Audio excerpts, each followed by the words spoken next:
Hey guys, welcome back to Guide Glimpse. In this video, let me show you how to make poster and Canva. So let's get started. First, go to Canva homepage and go to templates and search for posters you like. Choose a template you'd like and click on it.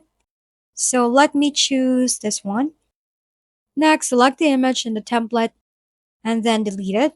Next, on the left hand side, click on Magic Studio, then scroll down and click on Magic Design.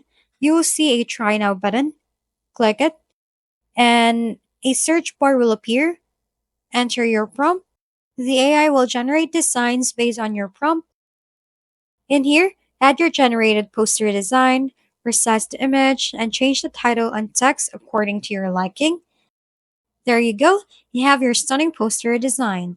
Note that this feature is only available on the Canva Pro or the Premium account. Once again, thank you for watching. This has been Guide Glimpse. Don't forget to like, share, and subscribe for more how-to videos.